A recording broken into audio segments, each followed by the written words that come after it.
भारतातील महिला सुद्धा वेगवेगळ्या क्षेत्रात अप्रतिम कामगिरी करत आहेत।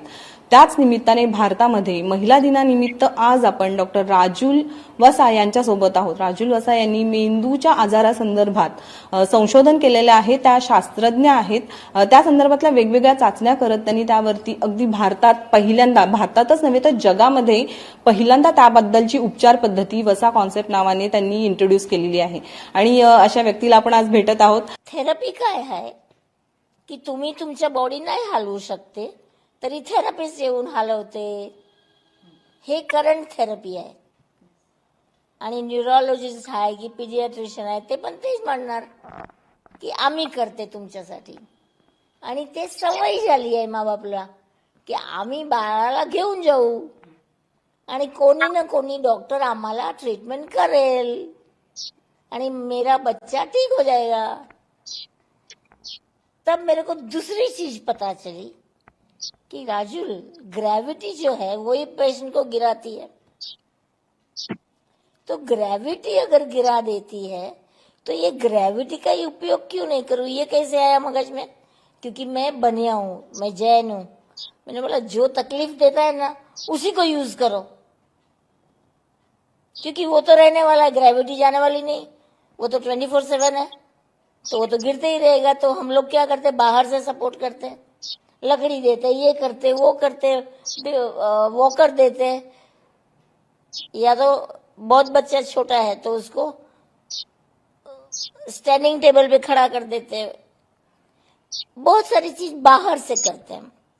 तो बाहर से जो किया वो निकाल दिया तो क्या होगा, बच्चा गिर जाएगा वापस। तो मैंने सोचा ये क्यों करने का, अगर ये निकाल दिया तर माझ्या मूल पडून जाते। की स्ट्रोक पेशंट एडल्ट आहे तो पण पडून जाते, नाहीतर ते काय करते, दिवाल धरून धरून चालते। आपल्याला काय पाहिजे की हे सगळा प्रॉब्लेम काढायलासाठी जवाब, आता तुम्ही चालते स्वतः, तुम्हाला काही धरायची गरज आहे नाही, कारण तुमच्या जवाब मेंदूला तुम्ही आतमधून देतात। ते काय आहे, ग्रॅव्हिटी काय करते, तुमच्या मेंदूला बोलते हे बघ आता तू 9व्या माळावर थांबली आहे हा आणि एकदम एज मध्ये आहे तरी सांभाळून था। इकडे तुम्ही मध्ये चालेल तरी काय सांभाळायची गरज नाही, पण एजवर आहे तरी सांभाळायला पाहिजे। हा वस्तू काय म्हणून की तुमच्या बॉडीच्या सेंटर ऑफ मास आहे त्याला तुम्ही सांभाळतात, पण त्याला तुम्ही कॉन्शियसली नहीं संभालतात। सब कुछ सबकॉन्शियस से होता है। उसका मतलब कि तुमको ये कॉर्टेक्स जो है उसकी कोई जरूरत नहीं है। और कॉर्टेक्स ऐसे भी 15%, 20%, 25%, 40%, 30% होता है, बाकी सब कुछ सब कॉर्टेक्स में होता है। सब कॉर्टेक्स यानी cerebellum and brain stem area. तो हम लोग को ये सब सीखने को एनाटॉमी में मिलता है, ब्रेन स्टेम है, सेरिबेलम है, लेकिन आगे कुछ नहीं। आगे क्या, इसका कुछ नहीं होता है। तुम्ही वेगळं मग नक्की ह्या कॉन्सेप्ट मधून काय समजवलं आणि त्याचा कसा फायदा होतो? फायदा काय, तुम्ही म्हणतात की माझ्या बाळ बसू नाही शकत, उभा नाही राहू शकत, मान धरू नाही शकत, आणि ते मान धरायला लागला, त्याच्या बॉडी धरायला लागला, ते रिझल्ट आला। उपचार करत असताना जेव्हा मुलांची प्रोसेस काय असते, तुम्ही कशा प्रकारे त्यांना अप्रोच जेव्हा होतात तुमच्याकडे, तेव्हा कशा प्रकारे तुम्ही त्यांना पुढच्या स्टेप्स सांगता? आता तुमच्या बाळ त्याच्या तोंडामध्ये सलाइवा असते, बरोबर आहे, तरी हेडनेकच्या कंट्रोल नसते आणि हेडनेक असं असते, तो सलाइवा खाली येणार ना, आणि ते सलाइवा खाली यायचा बंद झाला तो काय झाला, कंट्रोल झाला। तुमच्या सलाइवा खाली येते काय नाही, तुमच्या तोंडात आहे ना saliva, because that's the first antibiotic in the body. Immune system में सबसे पहला एंटीबायोटिक जो बोलते हैं वो सलाइवा है। तो बच्चे का सलाइवा नीचे गिरने का बंद हो गया, तो माँ क्या बोलेगी, अरे मेरे बच्चे का सलाइवा जो गिरते रहता था, इधर वो लाड़िया बोलते ना, वो लगाना पड़ता था, अभी तो मेरे को नहीं करना पड़ता है। उसका मतलब माँ बोलेगी मेरे बच्चा ठीक हो रहा है, तेरे को क्या समझता है, आप बोलेंगे कि नहीं? हाँ बिल्कुल। जब बंद हो जाएगा तो मुझे खुशी होगी और मैं बोलूंगी कि हाँ ठीक हो गया है। हाँ, लेकिन आप क्यों नहीं बोलती है फिर? आप, क्योंकि आपका बच्चा ऐसा नहीं है। क्योंकि आप टीवी के लिए काम करती है, लेकिन क्योंकि आपके अंदर कुछ है, तो आप भले ऐसे बच्चे की माँ नहीं है तो भी आपको इसका इंटरव्यू करना है। और मेरे भी ऐसे बच्चे, मैंने तो बच्चे ही नहीं किए।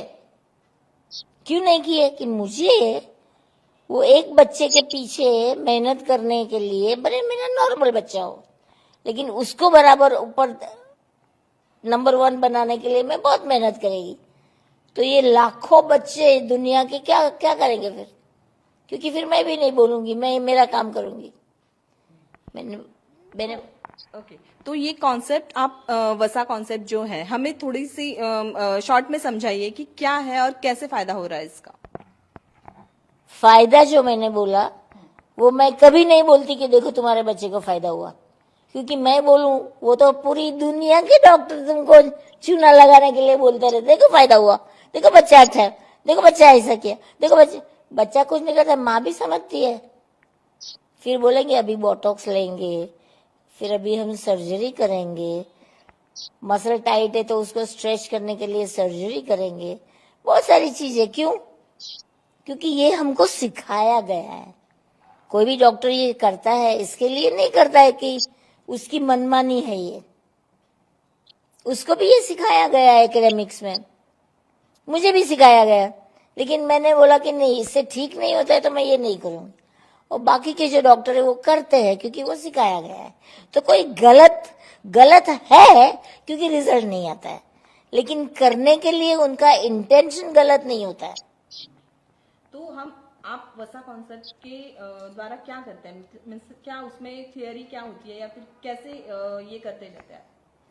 पहली बात कि ग्रेविटी 24/7 है, तो इलाज जो करने का है बच्चे का वो कम से कम 6 से 8 घंटा होना चाहिए, तो ही ब्रेन ग्रो होगा, नहीं तो ब्रेन ग्रो नहीं होगा। तुम्हारा बच्चा नॉर्मल है, वो ब्रेन नॉर्मल है तो खेलता है, कूदता है, बाहर जाता है, स्कूल जाता है, पेंटिंग की क्लास में जाता है, डांस के क्लास में जाता है, सब कुछ करता है। तो आप कुछ उसके पीछे लगे रहते हो उसका ब्रेन ग्रोथ के लिए, तो कैसे ब्रेन ग्रोथ होती है? ये सब करने से। तो वसा कॉन्सेप्ट ने मेडिसिन का क्या रोल है, वो कितना आप ये करते हो? अगर कोई भी मेडिसिन काम करती थी तो आज की तारीख में वुड्रो विल्सन या एंड्रू मार या गैब्रिएला गिफर्ड या कर्क मार्क तो अभी जिंदा है, वो सब लोग ठीक हो जाते थे ना, क्योंकि दिमाग के लिए कोई भी दवा काम नहीं करती थी तो आज तक कोई पेशेंट नहीं रहता।